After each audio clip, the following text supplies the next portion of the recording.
ஓம் சாந்தி. 29/6/2024 காலை முரளி பாப்தாதா மதுபன். சாராம்சம். இனிய குழந்தைகளே, உங்கள் சரீரம் உட்பட நீங்கள் பார்க்கின்ற அனைத்தும் அழிக்கப்படவுள்ளது. ஆத்மாக்களாகிய நீங்கள் இப்பொழுது வீடு திரும்ப வேண்டும். எனவே இப்பழைய உலகை நீங்கள் மறந்துவிட வேண்டும். கேள்வி: எவ்வார்த்தைகளினால் நீங்கள் தந்தையின் செய்தியை அனைவருக்கும் கொடுக்க முடியும்? பதில்: எல்லையற்ற ஆஸ்தியை கொடுப்பதற்காக எல்லையற்ற தந்தை வந்துள்ளார் என்பதை அனைவருக்கும் கூறுங்கள். எல்லைக்குட்பட்ட ஆஸ்திக்கான காலம் இப்பொழுது முடிவிற்கு வந்துவிட்டது. அதாவது பக்தி இப்பொழுது முடிவிற்கு வந்துவிட்டது. ராவண ராஜ்யம் இப்பொழுது முடிவடைகின்றது. 5 விக்காரங்களாகிய ராவணனின் சிறையிலிருந்து உங்களை விடுவிப்பதற்காக தந்தை வந்துள்ளார். இது அதி மங்களகரமான சங்கம யுகமாகும். எனவே நீங்கள் முயற்சி செய்து தெய்வீக குணங்கள் உடையவர்கள் ஆக வேண்டும். நீங்கள் அதி மங்களகரமான சங்கம யுகத்தை புரிந்து கொண்டால் உங்கள் ஸ்திதி மேன்மையானதாகும். ஓம் சாந்தி. ஆன்மீக குழந்தைகளாகிய நீங்கள் இப்பொழுது என்ன செய்கின்றீர்கள்? நீங்கள் கலப்படமற்ற நினைவில் அமர்ந்திருக்கின்றீர்கள். ஒன்று கலப்படமற்ற நினைவு, மற்றையது கலப்படமுள்ள நினைவு ஆகும். கலப்படமற்ற நினைவோ அல்லது கலப்படமற்ற பக்தியோ முதலில் ஆரம்பிக்கும் போது அனைவரும் சிவனையே வழிபடுகின்றனர். அவர் மாத்திரமே அதி மேலான கடவுள். அவரே தந்தையும் ஆசிரியரும் ஆவார். அவர் உங்களுக்கு கற்பிக்கின்றார். அவர் உங்களுக்கு என்ன கற்பிக்கின்றார்? அவர் உங்களை மனிதர்களிலிருந்து தேவர்களாக மாற்றுகிறார். தேவர்களிலிருந்து மனிதர்களாகுவதற்கு குழந்தைகளாகிய உங்களுக்கு 84 பிறவிகள் எடுக்கின்றன. மனிதர்களிலிருந்து தேவர்கள் ஆகுவதற்கு 1 வினாடியை எடுக்கின்றது. நீங்கள் தந்தையின் நினைவில் அமர்ந்திருக்கின்றீர்கள் என்பதை குழந்தைகளாகிய நீங்கள் அறிவீர்கள். அத்துடன் அவரே எங்களின் ஆசிரியரும் சர்க்குருவும் ஆவார். நாங்கள் ஒரேயொருவரின் நினைவில் நிலைத்திருப்பதற்காக அவர் எங்களுக்கு யோகம் கற்பிக்கின்றார். அவரே கூறுகின்றார்: ஓ ஆத்மாக்களே, ஓ குழந்தைகளே, இப்பொழுது நீங்கள் வீடு திரும்ப வேண்டும் என்பதால் சரீர உறவு முறைகள் அனைத்தையும் துறந்திடுங்கள். இப்பழைய உலகம் இப்பொழுது மாற்றமடைகின்றது. நீங்கள் இனியும் இங்கிருக்க வேண்டியதில்லை. அவர்கள் பழைய உலகை அழிப்பதற்காக போர்க்கருவிகள் போன்றவற்றை தயாரித்துள்ளார்கள். இயற்கை அனர்த்தங்களும் அதற்கு உதவி புரியும். விநாசம் நிச்சயமாக இடம்பெற வேண்டும். நீங்கள் அதி மங்களகரமான சங்கம யுகத்தில் உள்ளீர்கள். நாங்கள் இப்பொழுது வீடு திரும்ப வேண்டும் என்பதை ஆத்மாக்களாகிய நீங்கள் அறிவீர்கள். இதனாலேயே தந்தை கூறுகின்றார்: நீங்கள் பழைய உலகையும் பழைய சரீரத்தையும் துறக்க வேண்டும். உங்கள் சரீரம் உட்பட இவ்வுலகில் நீங்கள் பார்க்கின்ற அனைத்துமே அழியப் போகின்றன. சரீரங்களும் அழிக்கப்பட வேண்டும். ஆத்மாக்களாகிய நாங்கள் இப்பொழுது வீடு திரும்ப வேண்டும். நாங்கள் முதலில் வீட்டிற்கு திரும்பி செல்லாது புதிய உலகிற்கு செல்ல முடியாது. நீங்கள் அதி மேன்மையான மனிதர்கள் ஆகுவதற்காக இப்பொழுது முயற்சி செய்கின்றீர்கள். தேவர்களே அதி மேன்மையான மனிதர்கள். அனைவரிலும் அதி மேலானவர் அசரீரியான தந்தையாவார். பின்னர் மனித உலகில் தேவர்களே அதி மேலானவர்கள். அவர்களும் மனிதர்களேயாயினும் அவர்கள் தெய்வீக குணங்களை கொண்டிருக்கின்றார்கள். பின்னர் அவர்கள் அசுர குணங்களுடையவர்கள் ஆகுகின்றனர். இப்பொழுது நீங்கள் அசுர குணங்களை கொண்டவர்களிலிருந்து தெய்வீக குணங்களை கொண்டவர்களாக மாற வேண்டும். நீங்கள் சத்திய யுகத்திற்கு செல்ல வேண்டும். யார் அங்கு செல்ல வேண்டும்? குழந்தைகளாகிய நீங்களே அங்கு செல்ல வேண்டும். குழந்தைகளாகிய நீங்கள் கற்று மற்றவர்களுக்கும் கற்பிக்கின்றீர்கள். நீங்கள் தந்தையின் செய்தியை கொடுக்க வேண்டும். எல்லையற்ற ஆஸ்தியை கொடுப்பதற்காக எல்லையற்ற தந்தை வந்துள்ளார். எல்லைக்குட்பட்ட ஆஸ்தி இப்பொழுது முடிவுக்கு வருகின்றது. மனிதர்கள் அனைவரும் 5 விக்காரங்கள் என்ற ராவணனின் சிறைக்குள் உள்ளனர் என்பதை தந்தை விளங்கப்படுத்தியுள்ளார். அனைவரும் தொடர்ந்தும் துன்பத்தையே எடுக்கின்றனர். அவர்கள் காய்ந்த சப்பாத்திகளையே பெறுகின்றனர். தந்தை வந்து அனைவரையும் ராவணனின் சிறையிலிருந்து விடுவித்து உங்களை சதா சந்தோஷமுடையவர்கள் ஆக்குகின்றார். தந்தையை தவிர வேறு எவராலுமே மனிதர்களை தேவர்கள் ஆக்க முடியாது. நீங்கள் மனிதர்களிலிருந்து தேவர்கள் ஆகுவதற்காகவே இங்கு அமர்ந்திருக்கின்றீர்கள். இப்பொழுது இது கலியுகமாகும். பல சமயங்கள் உள்ளன. தந்தையே இங்கிருந்தவாறு குழந்தைகளாகிய உங்களுக்கு படைப்பவரினதும் படைப்பினதும் அறிமுகத்தை கொடுக்கின்றார். நீங்கள் கடவுள் என்றும் பரமாத்மா என்றும் வெறுமனே கூறுவதுண்டு. அவரே உங்கள் தந்தையும் ஆசிரியரும் குருவும் என்பதை நீங்கள் அறிந்திருக்கவில்லை. அவர் சர்க்குரு என அழைக்கப்படுகின்றார். அவர் அமரத்துவ ரூபம் என்றும் அழைக்கப்படுகின்றார். நீங்கள் ஆத்மாக்கள் என்றும் மனிதர்கள் என்றும் அழைக்கப்படுகின்றீர்கள். அந்த அமரத்துவ ரூபம் இப்பொழுது இச்சரீரம் என்ற சிம்மாசனத்தில் அமர்ந்திருக்கின்றார். அவர் பிறவி எடுப்பதில்லை. அமரத்துவ ரூபமாகிய தந்தை குழந்தைகளாகிய உங்களுக்கு விளங்கப்படுத்துகின்றார். எனக்கென ஒரு சொந்த சரீரம் கிடையாது. எனவே நான் எவ்வாறு குழந்தைகளாகிய உங்களை தூய்மையாக்க முடியும்? எனக்கு ஒரு ரதம் தேவை. அமரத்துவ ரூபத்திற்கும் ஒரு சிம்மாசனம் தேவைப்படுகின்றது. மனிதர்களே ஓர் அமரத்துவ சிம்மாசனத்தை கொண்டிருக்கின்றார்கள். வேறு எவரிடமும் இந்த சிம்மாசனம் இல்லை. உங்கள் ஒவ்வொருவருக்கும் ஒரு சிம்மாசனம் தேவையாகும். அமரத்துவ ரூபமாகிய அந்த ஆத்மாவானவர் இங்கு பிரசன்னமாகியிருக்கின்றார். அவரே அனைவரினதும் தந்தையாவார்.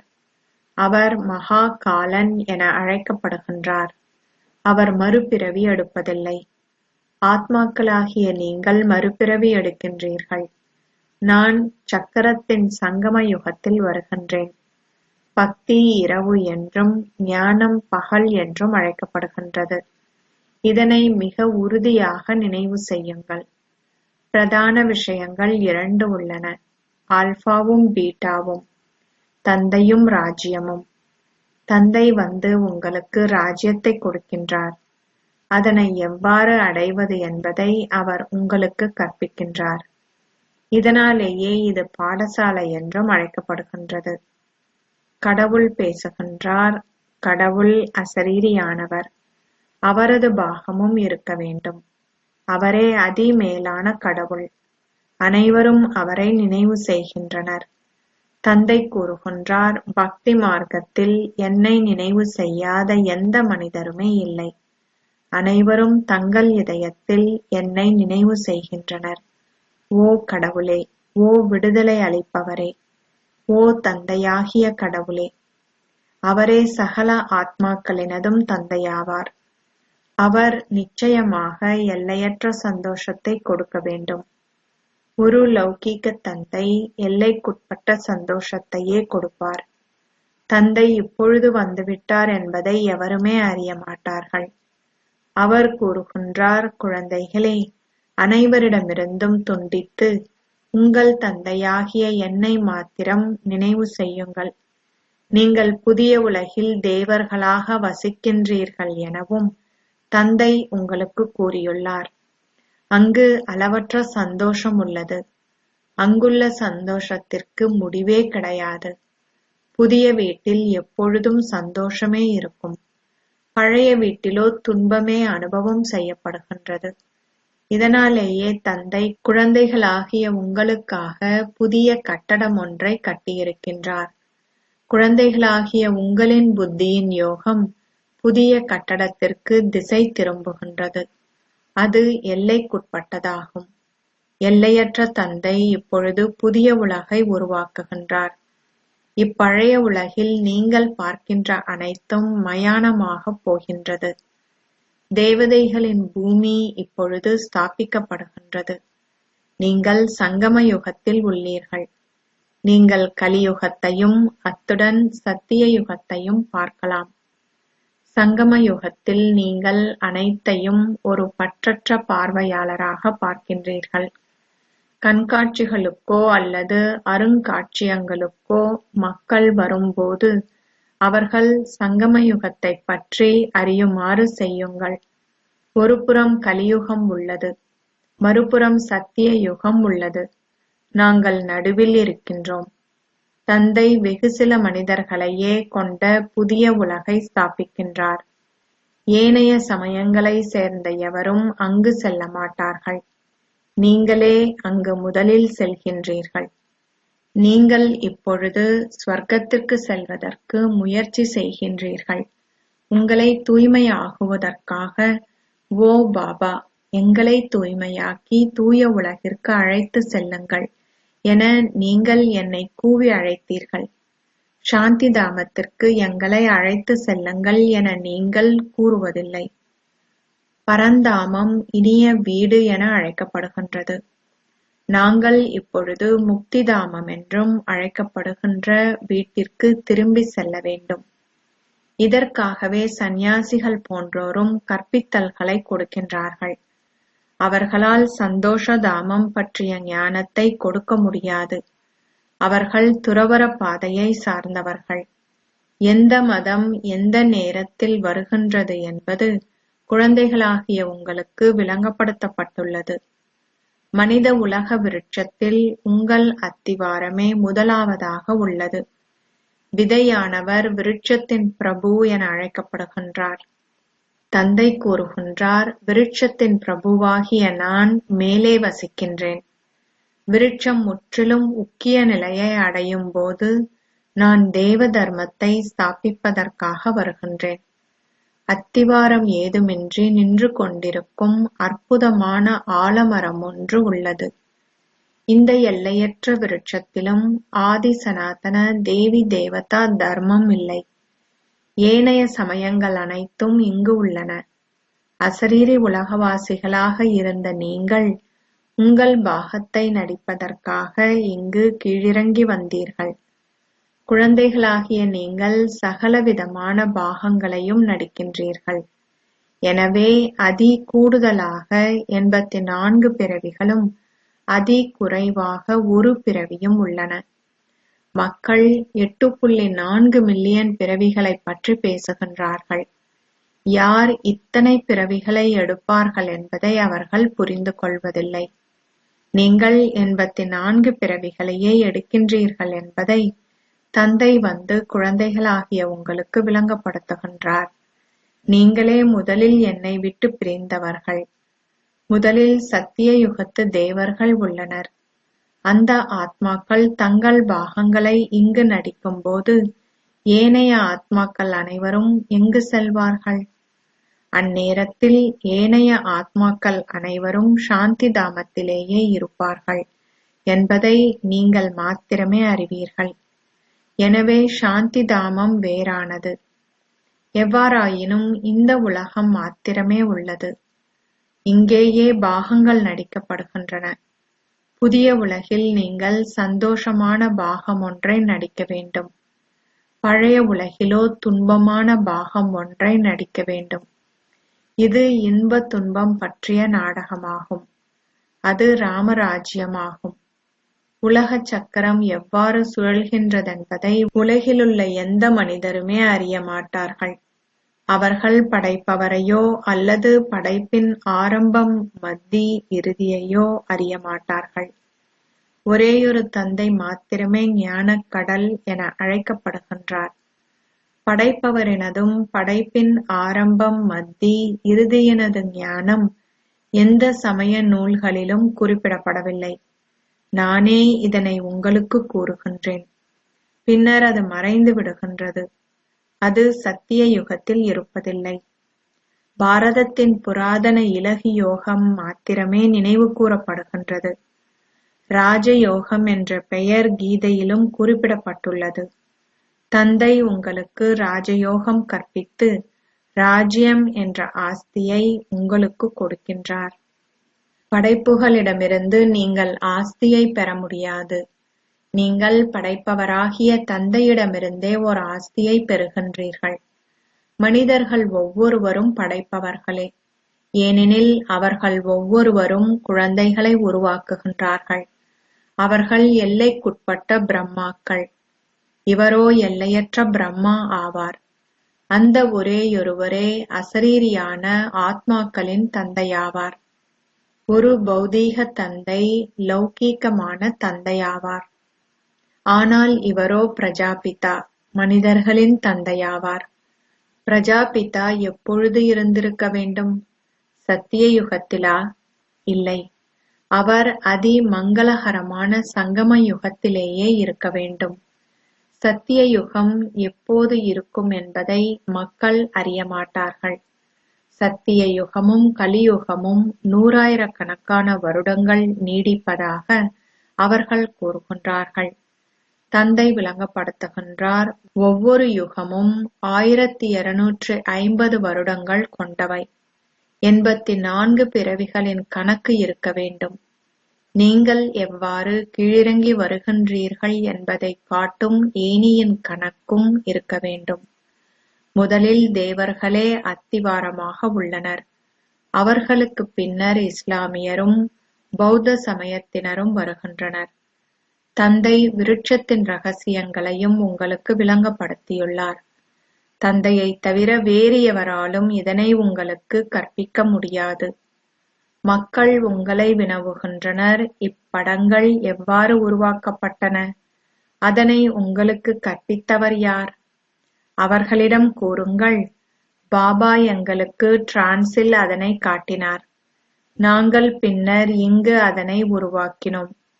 பின்னர் தந்தை இந்த ரதத்தினுள் பிரவேசித்து இன்ன மாதிரி செய்யுங்கள் என்று கூறி அவைகளை திருத்துகின்றார். அவரே அதனை திருத்துகின்றார். ஸ்ரீ கிருஷ்ணர் ஷியாம் சுந்தர் என அழைக்கப்படுகின்றார். ஆனால் அவர் ஏன் அவ்வாறு அழைக்கப்படுகின்றார் என்பதை அவர்களால் புரிந்து கொள்ள முடிவதில்லை.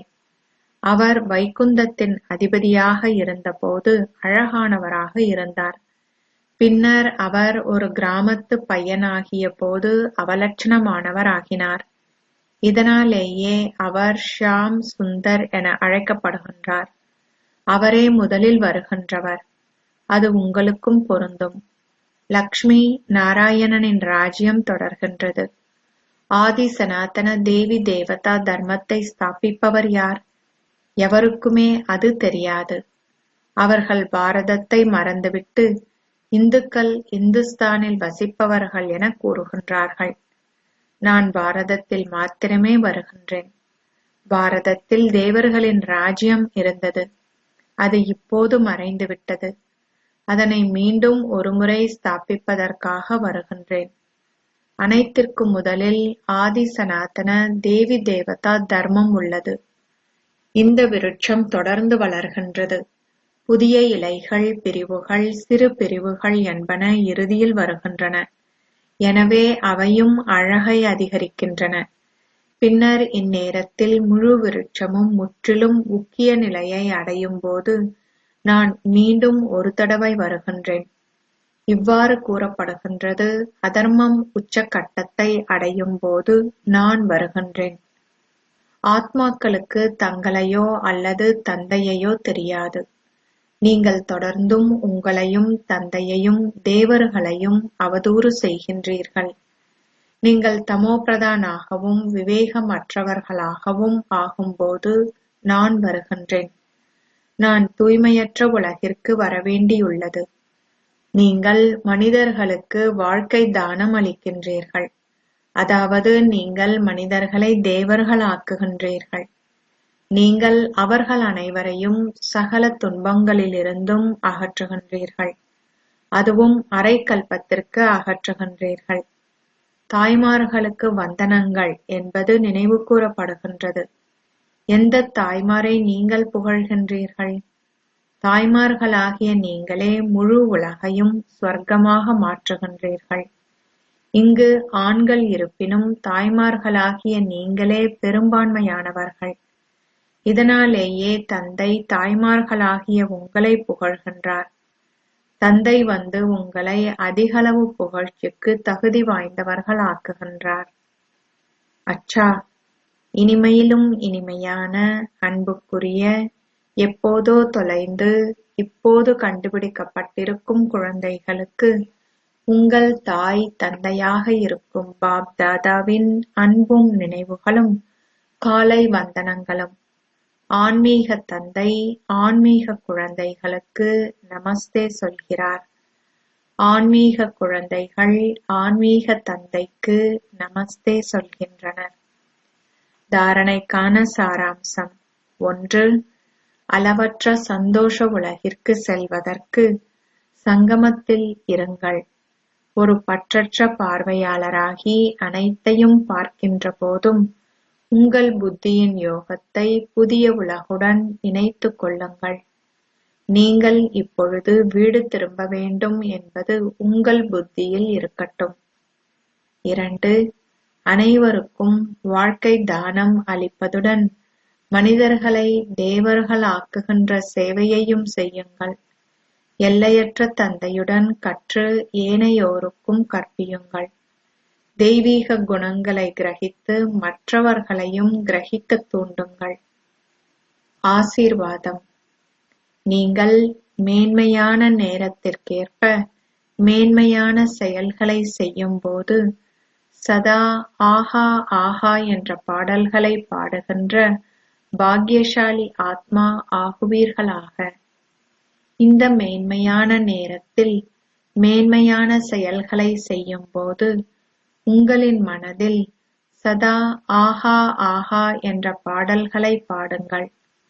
ஆஹா, எனது மேன்மையான செயல்கள், அல்லது ஆஹா, எனக்கு மேன்மையான செயல்களை கற்பிக்கும் பாபா.